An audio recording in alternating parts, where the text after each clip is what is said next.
Hey guys, this is a review of this Schrade SCHF9.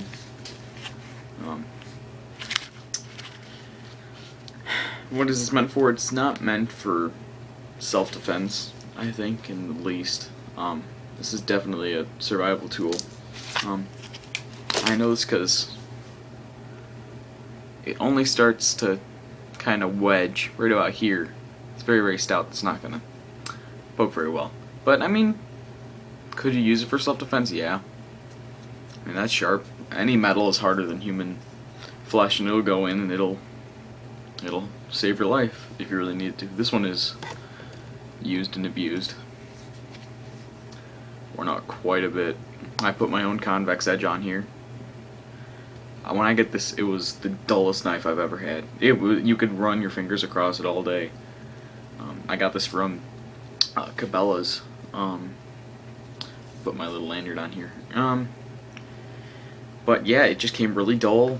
I got a work sharp and I sharpened that thing up a little bit. The handle's okay. My hands are somewhat average, maybe a little bit on the medium size, and they go around it pretty well. I like it. Some things that I don't like about the handle are, see how it raises up right there? That's really annoying on your hands, and yeah, the handle's just not very even to the knife. Right there, there's not enough handle. Right there, there's too much handle. Yeah, and the jimping is functional. Definitely not the best. And right on that edge there, where that texturing stops, that's very abrupt, and that gave me a blister.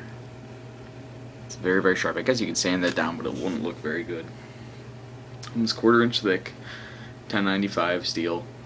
It's not stainless, but I don't even like stainless steel. A lot of people do. I hate it. I'd rather have a steel that operates better than one that won't rust. I mean, it could be smaller, the handle in thickness. I mean, that's incredibly thick compared to some other knives. I mean, but I do like how it flares out at the end there for chopping like this. I did a lot of chopping like that. I don't really like this recurve here. I can see how some people would like it for whittling or making feather sticks, but for me, that's just kind of pointless having it there. I'd rather just have it like a flat edge, like a BK9. It's definitely front heavy, definitely a chopper. It's not meant for self-defense, as I said before. It's a survival knife. That front recoil though, that's very, very good. We're gonna go up on that for finer stuff. And so that front choil is really, really good. What's another thing that I don't really like about it? I wish this grind went up a little bit more. I wish this was like a full flat grind, so that I could make that edge a little bit finer. Because I don't know, I like a really, really fine edge, and that's a really, really thick blade, and it gets thin really, really abruptly. So I wish that was a full flat grind.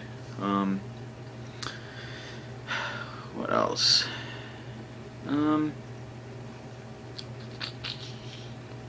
It does have a drop point design on it. I do prefer convex edges over flat edges because I feel like, I don't know, I feel like they operate better. That's just me. And plus I have a work sharp. I don't have like a Lansky or a good set of stones, so the work sharp works really well. It's got some kind of coating on it. It's okay. The coating on it. It's not very resistant. I honestly prefer it without any coating at all. I just put some mineral oil on it and it'd be fine. But I don't really like the coating because I don't. I mean, I like my knives to have some wear on it, but that's a little bit too much for me. You can see the SCHF9 on it. It is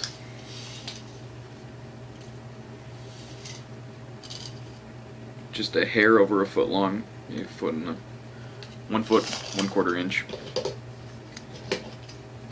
blade is just a hair under 6 inches. That's the cutting surface, not the blade, the cutting surface. Handle from ricasso to butt, about 6¼ inches. It does not have a window breaker, but you can see that there's no handle right there. That's just metal, so I guess you could use that pretty well. I don't see why you would need it to break windows. It's like a wilderness survival knife. Put a little paracord lanyard on here. It's very front heavy. It's meant for chopping, and your hand neck when you're chopping, it just wants to just slide down to here. But the quality control on it is just it's not very good. One huge mistake. I don't know if you guys can see it, but there's a huge space between right here between the handle and the blade. There's a lot more handle than there is blade right there. It's hard to see, but it's there. There's a huge space right there, so it doesn't fit very well. And that texturing is really good. It's just that when it finishes, that's really abrupt, and that rubs. The sheath. I carry this knife every day because I don't know. It's a good knife, and I want to practice my Second Amendment rights. So on the sheath, I have a little Swiss Army knife in here, but it's got that little front pouch. It's got a like a molly strap on the back. This you can put this on your belt without taking off your belt. I do not like that at all. I'd rather just have it one big piece. I don't find it useful. If you're like me, I have a really thick belt and it's really hard to do. I do like how it's a snap closure, not a Velcro. I prefer snaps. Everything on this is adjustable, which I like. That right there is adjustable to make that longer. You can take this thing off. This is adjustable. This is adjustable. I know that this is meant for the leg wrap. I put my leg wrap here on the D-ring because when I wear shorts and I put it on here, it kind of wants to go below the shorts and onto my skin, so if I ride it higher, it'll just stay on my shorts, if that makes any sense. It's got a plastic insole right there, and it fits it really, really well, actually. It's pretty secure. If I lock this up.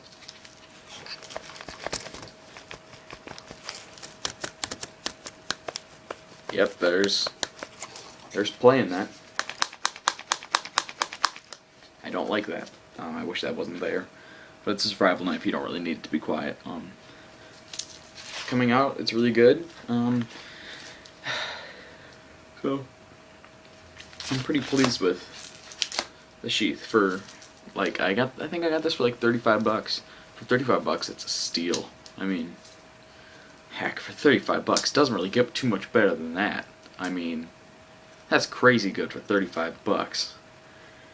If I didn't know how much this cost, I would say at least 70, 80 bucks, but I mean, it's good. It's no BK9, you know. Oh, I want a BK9 so bad. But for your money, it's pretty freaking good. I have a green paracord leg wrap on there, so it doesn't flop around while I'm doing anything. If you want to compare size, just for a little bit of size comparison to some other knives, here's a Swiss Army knife. This is an officer. I forget what's called. What's officer something? Another size comparison to the Cold Steel Medium Voyager. Very, very big, pretty wide. It weighs a good amount. I mean, I don't have the exact weight, but I don't know, maybe like a pound, maybe a pound. It's a big hunk of metal. I mean, that's a 1/4 inch thick. Very, very pleased how thick it is. But if you're gonna have a thick knife like that, I want a full flat grind. I want a freaking full flat grind if you're gonna make something that thick. And expect that edge to be good when you start right here. With that, that's very abrupt. That's pretty abrupt. I mean, I'm not happy with that. I really wish this was a full flat grind. And I wish, I mean, you're not going to break that tip off though. But I do wish that maybe just a little bit better, a little bit finer tip would have been awesome. And for another $30, I'd rather have it without the coating, better quality control on the handle, and a full flat grind. I'd rather pay an extra $30 for something like that. But other than that, that's pretty much it. Thanks for watching, guys. Have a good day.